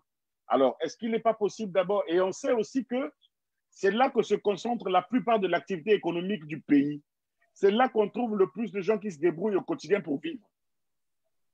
Et c'est de là aussi que pourrait venir un mécontentement qui pourrait causer une déflagration. Donc, je veux bien qu'on regarde au-delà de ces 2 villes, mais on devrait mettre le paquet d'abord dans ces 2 villes. Est-ce qu'il ne faut pas réfléchir, et je ne l'ai pas entendu, dans les mesures d'accompagnement social? Comment n'ont-ils pas pensé qu'il fallait apporter quelque chose à nos concitoyens pour atténuer les effets du confinement sur les questions d'eau, d'électricité, sur les questions du vécu au quotidien simplement? Il y a des gens qui meurent de faim dans leur maison. Francky Lomba, vous savez avec nous qu'aujourd'hui, il y a une commission technique et souvent, c'est un peu le problème qu'on a en fait avec ce millefeuille. C'est la commission technique qui doit donner au gouvernement des éléments pour savoir. C'est un peu ça, en fait. C'est un peu ces strates que nous avons. Mais je voulais revenir. Bédel Baouna, j'aimerais juste que vous interveniez sur cet aspect parce que nous avons vu les ministres parler de leur quotidien, parler de leur portefeuille, l'argent qu'ils ont, les commandes qu'ils ont fait. Mais on n'a aucun moment entendu, comme a dit Francky Lomba, s'épancher sur les douleurs quotidiennes des Congolais. Électricité, eau, soins, tout ce qui se passe, on n'a pas entendu en fait. Est-ce que pour vous c'est une mission Bédel Baouna ou bien c'est des hommes qui sont finalement largués et ils se disent mais faut pas, c'est peut-être une usine à gaz donc pour l'instant on n'en parle pas. On parle des choses dont on maîtrise à peu près et on verra pour la suite. Non, je ne dirais pas une usine à gaz, mais ils le savaient pertinemment qu'on ne confine pas une population qui a faim. Ils n'ont pas les moyens. On ne peut pas transposer les mesures prises en France, en Afrique. Le confinement est beaucoup plus propice à une vie d'appartement, à quelqu'un qui a un pouvoir d'achat. Or, 9 Congolais sur 10 ont un pouvoir d'achat quasiment nul. Comment voulez-vous les confiner? Ont-ils des frigos, des réfrigérateurs? Et combien même ils eu tout ce matériel, mais l'électricité alors? On a vu sur les réseaux sociaux des images qui défilaient. Je ne les commente pas parce que j'attends toujours que la chose soit identifiée avant d'intervenir. Des gens, des enfants qui allaient chercher de l'eau dans des caniveaux. Mais ça, on le sait, que le Congo, voilà pourquoi j'avais employé une phrase globale, que le Congo n'existe pas, le Congo est un pays mort. Mais on ne peut pas aussi faire l'économie, si vous le voulez, mes chers amis, des membres qui composent les commissions dont on parle ici. Moi, voyez-vous, je me suis attelé à un exercice très délicat de recherche. Dès que j'ai eu la liste de ces gens, de ces professeurs, 21, que je ne connaissais pas d'ailleurs à faire d'eux, je suis allé seulement sur Internet, puisque c'est le seul moyen dont je disposais pour taper. Aucun article. Donc, comment voulez-vous être sûr de leur qualité aussi si ces professeurs... Donc, c'est comme si vous confiez, c'est comme si vous vouliez confier un Boeing à M. Jean-Jacques Bouya ou à Mme Dougaga. Donc, pilote, mais d'autres ne savent pas s'ils sont vraiment pilotes. Parce qu'ils n'ont pas fait la preuve de piloter un Boeing Max 787. Oui, M. Bouya, si, quand même. Il m'a fait témoigner, M. Bouya. Parce que j'étais dans le vol, là. J'étais dans le vol. Pas possible, sire. C'est pas vrai. Je vais témoigner sur la base de quoi? Simple exemple. Donc, vous voyez, donc, ces professeurs... La base de l'engagement politique. Oh, non, pardon. Non, mais ces professeurs, beaucoup sont retraités, mais on n'a jamais lu leurs articles. Ici en France, il y a le débat. Monsieur Didier Raoult a remis son rapport. 9 retraités sur 21, quand même. Oui, pardon? 9 retraités sur 21 dans la task force. Oui, voilà. Et puis, si vous voulez un élément d'analyse sur ce chaos, en fait, sanitaire au Congo, mais tout part, en fait, de 2009. Monsieur Georges Moyen accède au ministère de la Santé. Il arrive, il y a et je vous rappelle que le Congo est l'un des pays, sinon le seul pays au monde, qui ne dispose pas d'une direction générale de la santé. Elle existait. Elle existait. Elle a été tuée. Francky Lemba, vous savez pourquoi? Parce que je n'ai pas fini mon analyse. Ah d'accord, pardon. Oui, parce que je n'ai pas fini. Et M. Moyen a eu beaucoup d'argent. On peut accuser Sassou. Moi, je suis un anti-Sassou, voire même primaire. Je me le dis. De tout. Ah oui, oui, mais je le reconnais, je le revendique. Mais pour la santé, dans les années 2009, tout comme dans l'éducation, il a mis le paquet. Ça, on ne peut pas le nier. Ça, on sait, puisqu'on a les documents. En 2009, le ministère de la Santé disposait d'un budget costaud. Et la direction générale de la santé, dirigée par le professeur Alexis Elira de Kekas, il va être content quand il va entendre ça. D'un montant, mais il le sait, mais puisque... 5 milliards. Il y a un médecin... si vous avez lu une interview dans Mon Monde d'Afrique, c'est moi qui l'ai réalisé, d'un médecin congolais qui vit ici. C'est le titre d'ailleurs de l'interview, on ne confine pas une population qui a faim. Il en parle d'ailleurs. Il en parle. J'avais eu peur, je lui ai dit, est-ce que mon docteur, tu ne vas pas diffamer, monsieur Elira? Je dis, j'ai les preuves, et je les ai consultées. 5 milliards la direction générale. Et il est entré en conflit avec Moyen pour ces 5 milliards. Sassou a viré Moyen. Il conserve Elira. Quand Ibovi vient, Ibovi aussi l'orne sur le budget 5 milliards. Il fait quoi? Il trouve une astuce d'éliminer Elira, puisque lui aussi, il voulait de ces 5 milliards-là à lui tout seul. Il tue carrément la direction générale de la santé. Or, l'épidémie actuelle, la pandémie, aurait dû être,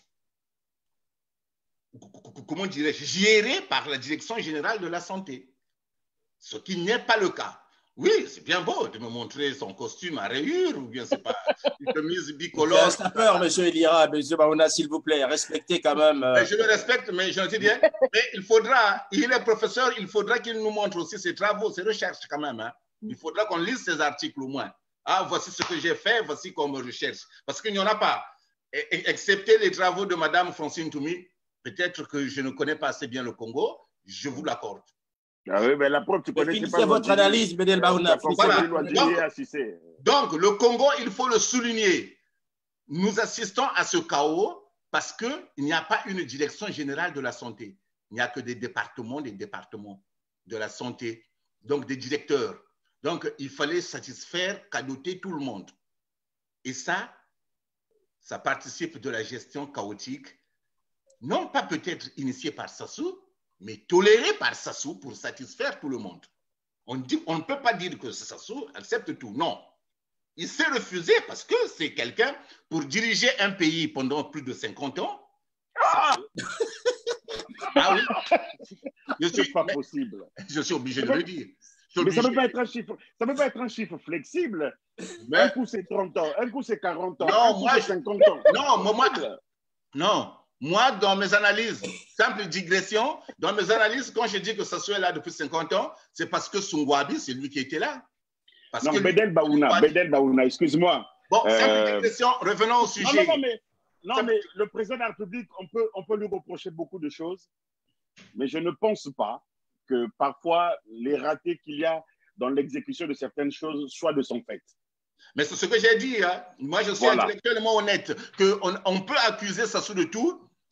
Il a mis quand même beaucoup d'argent sur la santé, au point que M. Moyen avait parlé de faire du Congo d'un pays sanitairement, d'un paradis sanitaire et touristique, que beaucoup d'étrangers viendront se faire soigner au Congo. En 2 ans, il a échoué.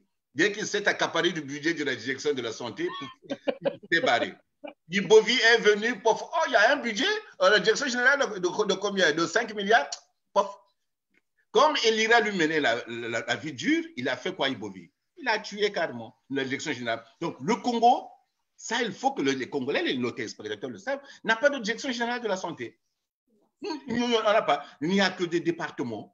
Donc, ça signifie qu'on ne peut pas tuer en vouloir à Madame Nicolo, parce qu'elle est quasiment mais Madame Nicolo, si vous voulez, c'est un accident de parcours.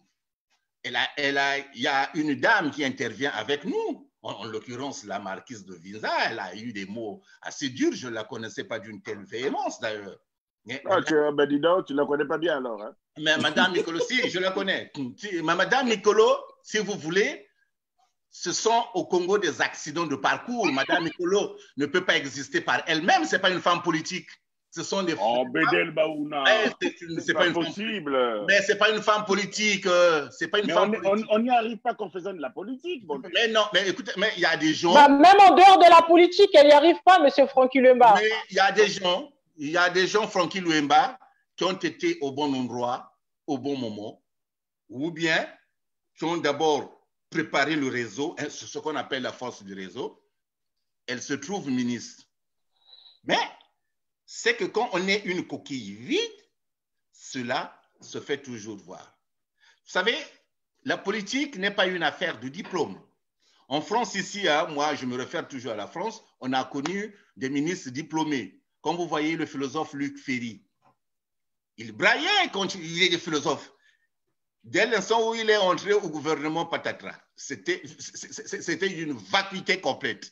Et il s'est barré et il a écrit lui-même que la politique, finalement, oui, c'est réservé aux politiques. Donc, c'est ça. Donc, au Congo, je ne sais pas qui est politique, même le Premier ministre Clément Mwamba n'est pas politique. Est-ce qu'il sait établir un rapport de force, lui? Moi, oui, cette charge violente contre... autant notre gouvernement a du mal. Mais moi, j'ai juste envie de nous dire à nous 3 ou nous 4 ici, mais quel est le pays qui a pu faire face à cette pandémie? Quel est le pays qui a pu faire face à cette pandémie?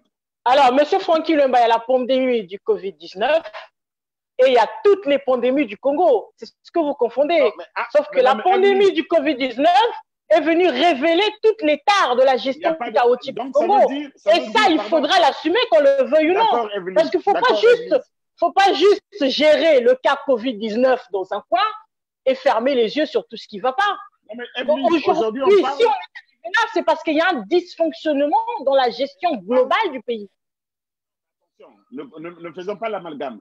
Là, nous sommes dans cette pandémie et on relève les manquements dans la gestion de cette pandémie. Et c'est là que j'ai envie de vous dire, tous les pays qui ont été violemment atteints par cette pandémie, les gouvernements ont été groggy. Regardez l'Italie.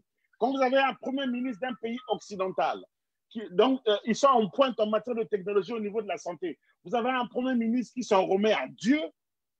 Quand vous avez Trump qui aujourd'hui s'en prend à l'OMS, quand vous avez aujourd'hui ce nombre de morts aux États-Unis, le meilleur endroit sur la Terre où on peut soigner quelqu'un, même par ordinateur, c'est aux États-Unis. Quand on voit dans quel état ils sont aujourd'hui, Non, non. Quand on voit la France, non, on ne peut pas dire. Francky, je pense que M. Francky, il est dans ses meilleurs exercices. Non, vous êtes dans votre meilleur exercice. Je vous demande de relativiser dans la critique. Mais on relativise depuis. On relativise depuis le début. Prenez l'exemple du confinement. On nous parle du confinement. Vous confinez un peuple affamé, sans eau, sans électricité. En France, nous sommes confinés. Est-ce que j'ai des problèmes d'électricité? Est-ce que j'ai des problèmes d'eau? Et vous voulez comparer ces nations au Congo? Mais il y a un problème. Je pense que M. Bédel Baouna a raison de dire que ça fait 50 ans que vous êtes là. Au bout de 50 ans, vous allez rajouter le Covid et vous voulez trouver des raisons que c'est le Covid qui est à l'origine de tous ces maux qui sont en train de flamber. J'ai presque envie de dire que le Covid-19 n'est qu'un coup de grâce. Cher Francky, nous pourrions faire une tentative d'analyse. Au début, aux États-Unis, Donald Trump a banalisé le Covid. Donc, il ne se pressait pas. Parce que lui, il était dans la perspective de l'élection présidentielle de novembre. Il s'est dit qu'il faut banaliser cette maladie. Il avait dit que le Covid disparaîtrait à partir du 15 avril, avec l'apparition du soleil. Et il a eu tout faux. Il a tout faux, ça s'est retourné contre lui. Parce que là, il n'est plus sûr de remporter l'élection en novembre. Il comptait sur ça. Il ne fallait pas que la bourse s'effondre à cause du Covid. Voilà pourquoi les États-Unis ont été frappés de plein fouet. Simple tentative d'analyse. Mais il y a un pays dont on parle peu actuellement qui ne souffre pas du Covid. Vous savez lequel, cher Francky? Non. L'Allemagne. L'Allemagne. Vous savez pourquoi? Parce qu'ils ont anticipé. Ils n'ont pas confiné les gens, les Allemands. Les tests massifs. Mais qu'est-ce qui empêcherait au Congo, avec les moyens, paraît-il, le Congo se porte bien, ce sont les mots qui sont les vôtres, pas les miens, avec les moyens de procéder aux tests massifs au Congo? Pourquoi pas? Donc, il y a un pays dont on ne parle pas, mais il y a d'autres, mais les pays scandinaves, la Suède, ne sont pas confinés. Ils ont aussi le Covid, mais pas dans les mêmes proportions que celles de l'Italie. L'Italie ont été frappés de plein fouet parce qu'ils ont été en retard. Mais nous, on est atteint, mais pas dans les mêmes proportions que le Sénégal, que la RDC. Mais on tient au chiffre officiel. Mais je viens de discuter avec un ami avant de commencer l'émission qui vit à Dakar. Ils se promenaient, ils ne sont pas confinés, les Sénégalais. Vous n'êtes pas atteint, mais qu'est-ce que vous en savez? Est-ce qu'on nous a dit la vérité sur le nombre? Non, il y a une captation d'informations, Francky le sait très bien. Il y a une captation d'informations. Donc, vous savez, au Congo, c'est comme ce fameux nuage de Tchernobyl qui s'était arrêté à la frontière française. Alors que tous les pays africains sont atteints, il n'y a qu'au Congo où il y a que 5 décès, 6 décès ou 44 testés positifs. Comment vous faites puisqu'il n'y a pas de tests? 60, mais non, il y a des tests, il y a des tests. Mais il faut dire une chose, il faut quand même dire une chose, Francky Bemba. En fait, excusez-moi, j'ai dit il n'y a pas de tests, une façon de dire que les tests sont moindres, sont minimes en fait. On a bien compris, Bédel Baouna. Il faut en quelque sorte. Il faut quand même dire aujourd'hui que nous avons vu un gouvernement qui a tenté un exercice de transparence. Mais faux, mais ils ont échoué. Transparence dans la confusion, parce que. En venant annoncer l'éléphant dont ils disposent. Oui. Enfin, l'exercice était quand même là pour dire, mais voilà ce que nous faisons. Bon, ils ont utilisé les mots qui sont les leurs, mais ils ont voulu nous dire concrètement où est-ce qu'ils en sont, qu'est-ce qu'ils veulent faire et qu'est-ce qu'ils feront demain. C'est un exercice qui est… Mais M. Makosso, mais ils ont été disqualifiés par le fait même de venir annoncer. Un Thierry Mungala qui dit que j'ai 1 milliard, mais comment se fait-il qu'un ministre vienne dire que non, j'ai tant? Et l'autre ministre qui dit que non, j'ai un budget de tant? Et l'autre, mais il n'y a pas de trésor public, il n'y a pas de coordonnateur, il n'y a pas de bon. Mais c'est terrible. C'est terrible. Donc, je ne vois pas où la… Voilà, on ne va pas se quitter sur une note négative, Francky Bemba. Finalement, on va refaire le même exercice qu'on a fait au début. Qu'est-ce qu'on va retenir? À partir de là, ça va être quoi l'étape d'après? Parce qu'on sait que le comité va se réunir demain. Ce comité a quand même été mis en place depuis au moins 15 jours. Ils se réunissent pour la première fois. Est-ce que tout le monde sera là? On n'est pas trop sûr. On voit aussi toujours, c'est toujours pareil. Les gens veulent toujours être là en présentiel. C'est parce qu'ils savent qu'en étant là, ils vont repartir avec son enveloppe. Pour moi, c'était sûr. Et on ne veut pas utiliser les technologies jusque-là. C'est terrible. Moi, je ne sais pas. C'est quoi la prochaine étape, pour vous les uns les autres? Je ne sais pas. Après ça. Écoute, déjà demain, parce que il manque une lisibilité, il manque des actions à mener sur le terrain. Depuis là, on n'en a pas entendu. On a eu aujourd'hui une esquisse de ce qui pourrait arriver comme matériel, mais il manque des actions à mener sur le terrain. Je reviens à ça, que depuis pratiquement un mois, que personne ne soit allé voir les personnels sur le terrain me pose un problème. Voilà, on aurait pu aller rencontrer les médecins du CHU, ceux de l'hôpital Assissé, déjà pour voir avec eux comment ça se passe au quotidien. C'est dur d'être en face d'un tel ennemi qu'on ne connaît pas, qu'on ne voit pas, on ne sait même pas comment l'attaquer. C'est dur. Et si on ajoute le dénuement, l'indifférence, ça fait beaucoup trop de choses. Donc, il y a des choses qui auraient dû être faites. Bon, il s'avère que c'est demain que ces hommes et ces femmes vont se retrouver pour enfin, maintenant que chacun a été mis en place, il y a des stratégies, pour faire une synthèse de tout ça et nous sortir un vrai plan de riposte avec des actions ciblées, avec une feuille de route qui va nous expliquer les différentes étapes de la riposte. Parce que je dis, nous sommes en guerre. Oui, c'est Makosé, on est en guerre. Donc, on a un ministre de la Défense qui est le président de la République, un chef d'état-major qui est le Premier ministre, et des troupes que sont les autres, y compris les médecins sur le terrain. Mais qu'on comprenne une chose, on ne gagnera pas la guerre si on n'a pas des gens disciplinés et motivés sur le terrain, quelles que soient les stratégies qu'on pourra bâtir en amont. Donc, nous sommes à quasiment bientôt un mois de la pandémie au Congo. On n'a pas encore dessiné une vraie feuille de route, une vraie lisibilité. L'action n'est pas encore très lisible et licite. J'espère que demain, quitte à ce que la réunion prenne 24 heures, qu'ils se réunissent pendant 24 heures ou 48 heures, mais au terme de cette réunion, on devra nous dire comment ça va se passer, le matériel qui va arriver sera affecté dans quel centre, le personnel, comment, voilà, que ces choses doivent être dites une fois pour toutes pour que dorénavant, qu'on voit qu'est-ce que ces protocoles vont donner, qu'est-ce que comment ça va se passer, les malades sont soignés comment, lesquels en sortent, et ainsi de suite. Vraiment, moi, je place mon dernier espoir dans la réunion de la coordination de la riposte demain, en espérant que demain ou après-demain, on aura une feuille de route bien claire et des actions bien précises qui vont commencer à être déployées sur le terrain. La marquise de Windsor. Alors, beaucoup de choses, Sir Makosso. Aujourd'hui, on a envie d'espérer, envie de croire. C'est ça. Aujourd'hui, on a un pays qui est jeune, un pays qui est vivant. Nous aimons tous le Congo. Et nous sommes arrivés à avoir des paroles dures parce qu'en face de nous, on a des personnes compétentes qui n'écoutent pas, des personnes nominées sur des fonds, sur des raisons fallacieuses, sur des raisons d'accointance, sur des raisons non fondées. Et aujourd'hui, on se rend compte que si nous en sommes arrivés là, parce que nous avons été dirigés par des amateurs. C'est la seule conclusion. On veut y croire. On a longtemps parlé de ça. Nous sommes en guerre, comme a dit Francky Lemba. Nous sommes en guerre et face à nous, nous avons un ennemi invisible. Et nous avons une ligne de front.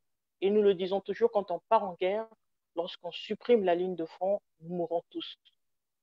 Aujourd'hui, le Congo est à l'image de ce fameux train Airpool. Je pense que ceux qui étaient habitués à prendre le coup, on l'appelle Airpool ou Tsokayaka. Ça part un lundi, ça arrive un dimanche. Des fois, on ne sait pas quand ça arrive.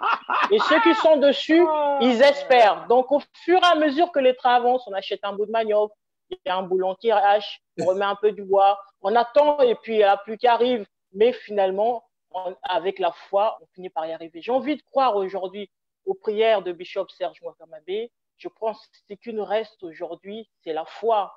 Parce qu'en termes de transparence, de lucidité et de rationalisme, penser le Congo face au coronavirus, on en deviendrait fou. Je dirais l'espérance, c'est sur la prière et nos croyances ancestrales. Alors, moi, je suis très sceptique quant à la capacité. Vous l'avez toujours été, Bédiel Baouna, donc ça ne change pas. Après analyse, bien évidemment, oui, a fortiori, oui. Sur la capacité du gouvernement à gagner la guerre contre Covid-19. Donc, je ne crois pas en Dieu, mais je pense que là, je vais m'y mettre pour que Dieu éclaire le Congo. Non, mais je n'y crois pas en Dieu. Mais je ne vois pas comment est-ce que les Congolais pourraient être sauvés. Parce que je ne crois pas en leurs dirigeants. Et, si vous voulez, aujourd'hui, j'ai découvert dans mon travail d'observateur ou bien d'écriture, des papiers, ici ou là, j'ai découvert qu'il y a une dame au Congo qui peut-être est très puissante, en l'occurrence Mme Lydia Nicolo, pour avoir contredit le Premier ministre à ce point. Et moi, j'aurais été M. Clément Mwamba, j'aurais démissionné. Parce que demain, vendredi, on enterre M. Joachim Yombi Opango, et le jour où il accéda au pouvoir, c'est le directeur de cabinet de M. Sassou qui prononça, je crois, cette phrase, j'étais au fond, nous lui donnerons le pouvoir, nous ne lui donnerons pas le fauteuil. M. Clément Mwamba a peut-être le pouvoir symbolique, mais n'a pas de fauteuil. Il n'existe pas et n'existera.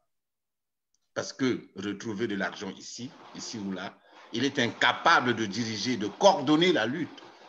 Bon, déjà, non, sinon je vais être violent. Merci, j'ai dit. Sir Makosso, oui. Sir, il y a quand même, voilà, le peuple congolais est un peuple qui a une grande capacité de résilience. C'est vrai que cette pandémie est d'un tout autre genre que ce que nous avons connu du fait de la bêtise, de notre bêtise à nous.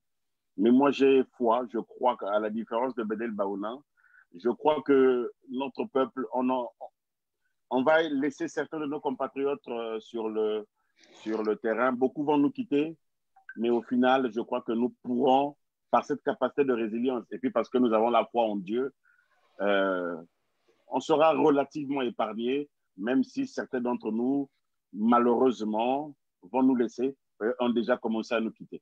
Donc, je continue à croire que la pandémie, ça avait commencé en Asie, c'est passé en Europe, là, c'est en Amérique. La pandémie doit être aussi en bout de course. Voilà, le Covid est sans doute en bout de course, parce qu'après l'Afrique, il reste que l'autre continent à toucher. Et voilà, en espérant que nous sommes les derniers sur la liste et qu'il arrive chez nous avec un peu moins de force qu'avant, ce qui fait qu'on peut espérer, en faisant le dos rond, avec la capacité de nos dirigeants à relever la tête et à appliquer les bonnes solutions, on pourra s'en sortir sans trop de dégâts, même si certains de nos compatriotes, on aura encore à les regretter, surtout la façon qu'on a aujourd'hui de les enterrer, qui ne correspond pas à notre façon de faire ou à la culture bantou. C'est regrettable, mais on n'y peut rien. Et moi, je continue à croire qu'on en sortira. J'aimerais juste donner la parole à la marquise pour un clin d'œil à toute solidarité. Pardon, un clin d'œil à toutes ces solidarités que nous voyons en ce moment fleurir sur les réseaux. Nous en relayons certaines, la marquise de Windsor. Oui, énormément de choses qui se mettent en place sur Makosso. Depuis 24 heures, on a des tailleurs, des stylistes qui se sont lancés dans la confection des masques pour pouvoir distribuer aux hôpitaux, aux commerçants dans les rues.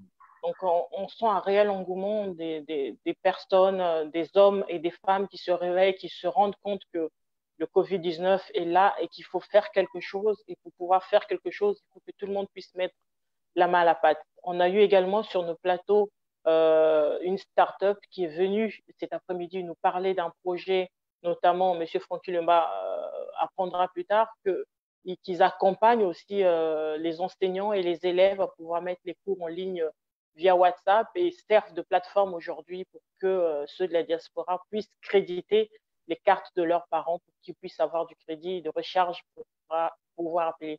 Donc, il y a beaucoup de solidarité qui sont en train de se mettre en place et c'est ce qui fait chaud au cœur, c'est ce qui nous apporte un peu d'espérance, on a envie de dire, dans ce monde difficile. C'est peut-être cette capacité de résilience dont parle Francky Lemba. Tout à fait. C'est que le Congolais est toujours positif et je pense que nous ne regardons pas le Covid-19 avec les mêmes yeux. La diaspora a des yeux remplis de larmes, a des yeux rouges de colère, noirs de colère des fois, et on n'a pas ce même regard de ceux qui sont sur place. Le regard que nous avons de ceux qui sont sur place, c'est un regard d'espérance. C'est peut-être ça qui nous déstabilise des fois. Sir, avant de nous quitter, j'ai une proposition à vous faire.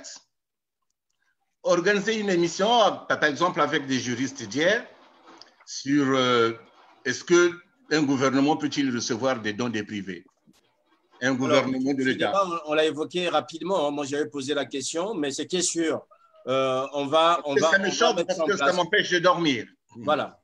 On mettra ça en place, Bédel Baouna. Alors, j'aimerais juste, messieurs et dames, avant de nous quitter, c'est vrai qu'on est vraiment emportés nous-mêmes dans cet élan de secourir notre pays en mettant en place ces tribunes pour échanger. Le Covid est en train de prendre beaucoup de personnes que nous aimions nous-mêmes au sein de Ziana TV. Nous avons Madame Ankou, dont le papa est parti, ce n'est pas par le Covid, mais qui nous met l'équipe aussi en deuil. Nous avons aujourd'hui un grand ami de Ziana TV, c'est Cyriaque Basoka, pour ceux qui le connaissent. Cyriaque Basoka a souvent été avec nous et c'est vrai que nous aurons peut-être un moment pour lui rendre un hommage, mais nous savons aujourd'hui, beaucoup ne le savent sans doute pas, il faut peut-être que je le dise aujourd'hui, que si les gens nous ont vus un jour à l'ambassade, c'est parce que Cyriaque Basoka s'était battu pour faire comprendre à l'ambassadeur Rodolphe Adada que Ziana TV n'était qu'un média, que Ziana TV était là juste pour faire son boulot. Cyriaque Basoka a été, je dirais, à la guinguette, il a accompagné beaucoup d'artistes, mais nous savions, on le parlait tout à l'heure avec Doriska, qu'à la même époque, il venait chez nous à Ziana TV pour nous parler de la guinguette, pour préparer la guinguette, voilà. Il est parti aujourd'hui par le Covid, c'est quelque chose de douloureux pour beaucoup d'entre nous, mais en même temps, nous gardons cet espoir en disant que le Congo va sans doute laisser partir beaucoup de ses enfants. Ici, il y a ceux qui partent, là-bas aussi, il y a ceux qui partent peut-être dans l'anonymat. Mais enfin, il faudra peut-être à un moment donné se rassembler pour un réel hommage. Hein. Je pense aux nôtres qui partent comme ça, au jour le jour, dans cette communauté congolaise, ici en France, qui est très affectée. Voilà. Je voulais partager un peu ce moment avec vous. Merci encore à Bédel Baouna, merci à Francky Luemba, merci à la marquise de Vinza, à vous aussi. Vous avez sans doute été déroutés par différents liens pour suivre cette émission. Ben, on a des soucis techniques en ce moment, donc vous nous pardonnerez de ce, je dirais, de divertissement par rapport aux habitudes, mais enfin, on essaiera d'y remédier. Portez-vous bien, nos programmes continuent et que M. Mwamba fasse son job. Au revoir.